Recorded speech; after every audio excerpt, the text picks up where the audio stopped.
ఒకసారి ఆలోచన చేయండి. ఆదోని ప్రజల కోసం, మీ భవిష్యత్తు కోసం నేను ఇంత పోట్లాడాల్సిన అవసరం ఉంది. నేను కూడా రొటీన్ రాజకీయాలు చేయించగా ఎందుకు చేయట్లేదో ఒకసారి ఆలోచన చేయండి. నేను నేర్చుకున్న రాజకీయం అది కాదు, ఇది నేను నేర్చుకున్న రాజకీయం. నరేంద్ర మోదీ గారు మాకు ఇదే నేర్పించినాడు, దగ్గరుండి బిడ్డలాగా నేర్పించినాడు. ఈ దేశం కోసం మాత్రమే బతకమన్నాడు, ఎక్కడ పంపిస్తే అక్కడ ప్రజల కోసం పోరాడమన్నాడు. అంతే మాకు.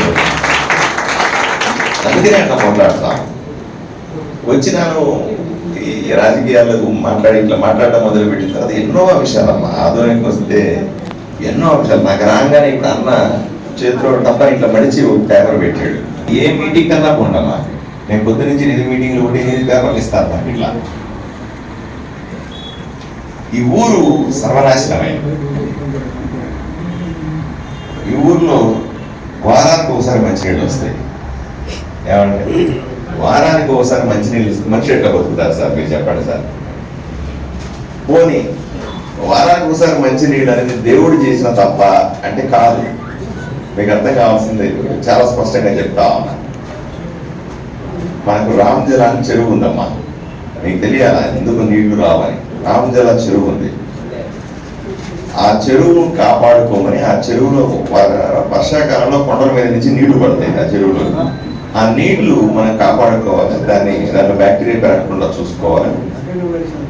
సమ్మర్ వచ్చేసరికి ఆ నీళ్లు వాడుకోవాలి, అంతే సింపుల్ గా. దీనికి నరేంద్ర మోదీ గారు 70 కోట్ల రూపాయలు పంపించినాడు అమ్మ. ఎంత పంపించాడు? 70 కోట్లు పంపిస్తే ఈ దుర్మార్గుడైనటువంటి సాయి ప్రసాద్ రెడ్డి మొత్తం డబ్బులు తినేసి లైనింగ్ చేయాలి. దానికి లైనింగ్ చేస్తే ఎక్కువ ఎవాపరేట్ కావు, వాటరు సీప్ అవ్వవు, ప్రొటెక్టెడ్ ఉంటుంది. దాని మీద ఒక ట్యాంక్ బండ్ లాగా పెట్టాలా, ఎవరన్నా వాకింగ్ చేసి నడుచుకోవడానికి పెట్టాలా. నీళ్ళు ఎప్పటికప్పుడు దాన్ని బ్లీచింగ్ పౌడర్ వేసి శుభ్రంగా పెట్టుకోవాలి. ఎందుకంటే 6 నెలల సంవత్సరం 30 ఏళ్లుగా ఆదోనికి అదే నీళ్లు వాడుతా ఉన్నామా. ఎంతే చేయాల్సింది. ఎంత డబ్బులు పంపించాడు నరేంద్ర మోదీ? పంపిస్తే ఈ దుర్మార్గుడు మొత్తం తినేసినాడు. మొత్తం తినేసి నీళ్ళు ఎట్లా వదిలినారు. ఒకరోజు ఆ నీళ్లు తాగిన ఒక కాలనీలో ఆ నీళ్లు తాగి వాంతులు విరేచలేదు, ఒక మనిషి చచ్చిపోయాడు. 10-15 మంది హాస్పిటల్లో చేరినారు, ఒక మనిషి చచ్చిపోయాడు. అది రికార్డెడ్, మీకు ఎవరికి తెలియకపోదు, అది రికార్డెడ్. దాన్ని కేసు మూసేశారు. నేను తర్వాత మళ్ళీ పరిగెట్టుకొని వచ్చి శాస్త్రవేత్తలందరూ వచ్చి ఏమైంది అని వెతికితే, డాక్టర్లు అంతా వెతికితే ఆ నీళ్లు టెస్ట్ చేస్తే ఈ నీళ్లు వాడడానికి పనికిరావు అని రిపోర్ట్ వచ్చిందమ్మా. దాంట్లో బ్యాక్టీరియా తిరిగిపోయాయి. మీరు పోయి చూడండి, రామజల చెరువు నిండా నీళ్లు ఉంటాయి, మనకు వారానికి ఒకసారి నీళ్లు వస్తాయి. ఈ పాపం ఊరికే పోద్దమ్మా ఈ ఎమ్మెల్యేకి చెప్పండి. పాపమా కాదా? ప్రజలకి ఇంత అన్యాయం చేయొచ్చు. అందువల్ల నాకు కోపం అమ్మ, నాకు కోపం. నేను తిడతాను, ఆయన నోటికి వచ్చింది తిడతాను. అందరూ అనుకుంటారు నాకు ఆయనకి ఏమైనా వ్యక్తిగత గొడవలు ఉన్నాయేమని. నేను ఆడి మొహం కూడా చూడలేదు ఇప్పటిదాకా. మీకు కావాలంటే చూడండి, నేను ఇప్పటిదాకా మొహం చూడాలి. నేను చెప్పిన మరి ఎవరన్నా అంటే నేను గెలిచిన తర్వాత చూస్తాను మొహం, అప్పటిదాకా చూడండి అని చెప్పిన. నా కోపం అంతా ఏంది? ప్రజలు నాశనం చేసినాడు. నా కోపం అంతా కూడా ప్రజలు నడిచేసినాడు. నా కోపం అంతా ఊరు సర్వనాశనం చేసినాడు. ఎంత దారుణాలంటే అందుకు నీళ్లు రాకపోవడం. ఇంకో కారణం కూడా చెప్తాను. సమ్మర్ స్టోరేజ్ ట్యాంక్ కట్టమని బసాపురం దగ్గరికి వెళ్ళారు. సమ్మర్ స్టోరేజ్ ట్యాంక్ కట్టమని, అది కూడా కేంద్ర ప్రభుత్వం 100 కోట్ల రూపాయలు పంపిస్తే దాన్ని తన అనుచరుడికి కాంట్రాక్ట్ ఇచ్చినాడు. వాడు మొత్తం డబ్బులు తినేసి నాసిరకం ట్యాంక్ కట్టినాడు. అది కుంగింది. బేస్మెంట్ పునాదులు వేయాలి కదా, గట్టిగా పెద్ద ట్యాంక్ కడుతూ ఉంటే పునాదులు వేయాలి కదా, అది కుంగింది. మళ్ళీ ఇంజనీర్లంతా పరిగెట్టి చూస్తే అరే బాబు దాంట్లో నీళ్లు పోస్తే, మొత్తం నీళ్లు పోస్తే ఏ నిమిషంలో పగిలిపోతుంది. పగిలితే అసలు ఒక్క చుక్క నీళ్లు రావు ఆధునికి, దాంట్లో సగం నీళ్లు నింపండి అని ఇంజనీర్లు చెప్పినారు. ఇప్పుడు సగం నీళ్ళే నింపడం వల్ల నీటి కొరత.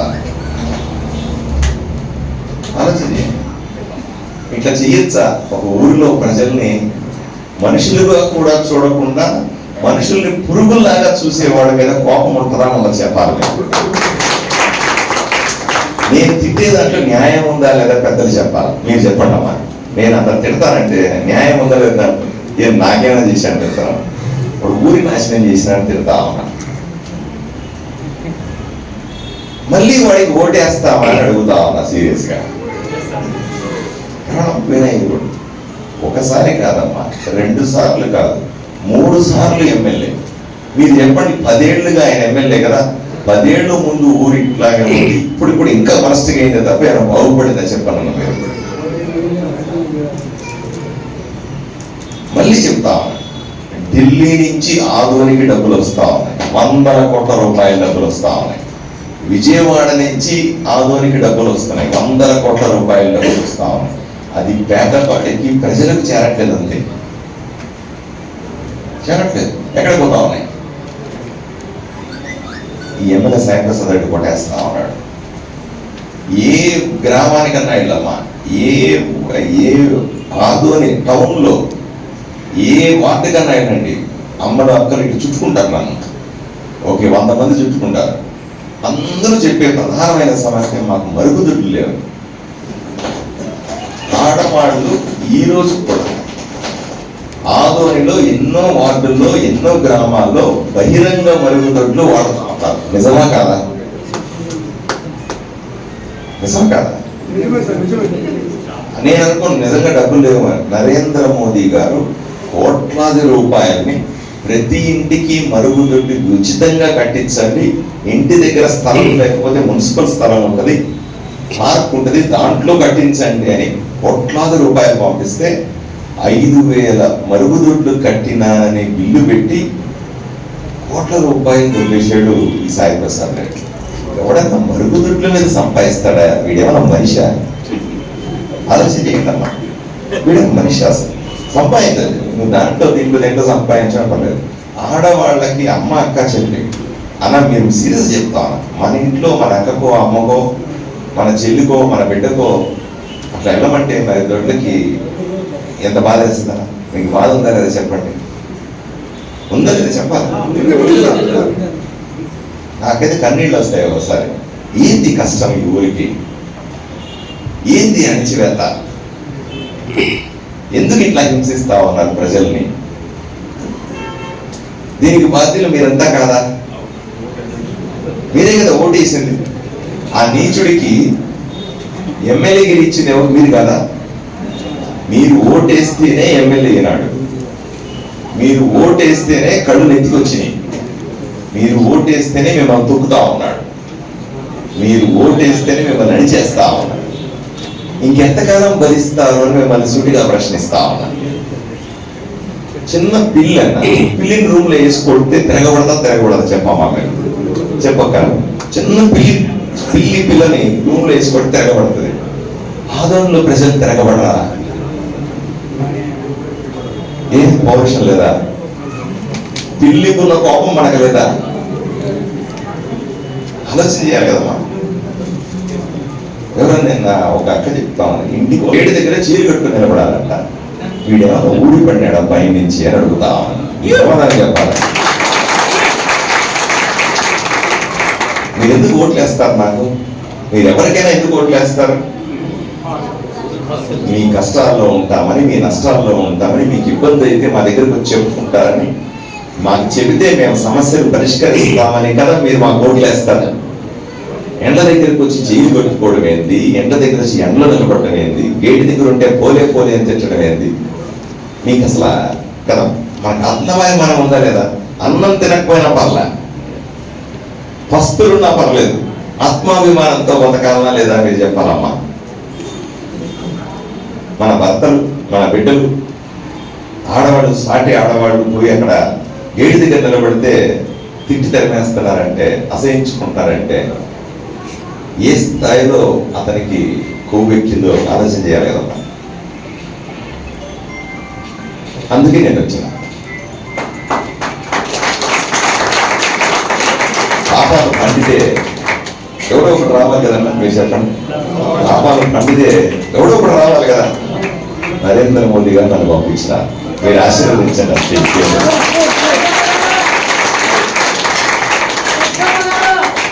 ఇచ్చేసాడట ఎవరో డాక్టర్ అంట, నాది కర్నూలు సొంతూరమ్మ.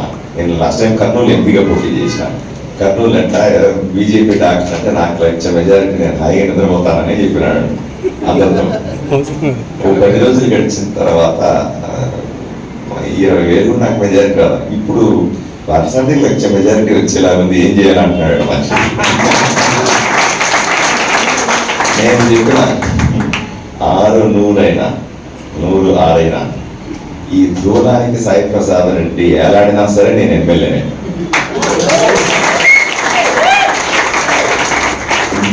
గబ్బిలో ఏలాడుతుంది కదా, అట్లా దూరాలు పట్టుకొని తల కింద తపస్సు చేసి ఏలాడినా సరే నేను ఎమ్మెల్యే. నన్ను ఆపగలిగే శక్తి సాయి ప్రసాద్ రెడ్డి. ఎందుకంటే నాకు పేదల పట్ల కష్టం తెలుసు. మా నాన్న టీచర్ అమ్మా, మా నాన్న చిన్న టీచర్గా మమ్మల్ని ఎట్లా పెంచాడో ఆ కష్టం నాకు తెలుసు. నేను జాతీయ కార్యదర్శిగా దేశంలో చాలా రాష్ట్రాల్లో బీసీలకు సంబంధించిన ఓబీసీ మోర్చా చేసి నరేంద్ర మోదీకి ఇచ్చే పని నాది. అన్ని రాష్ట్రాల్లో తిరిగాను.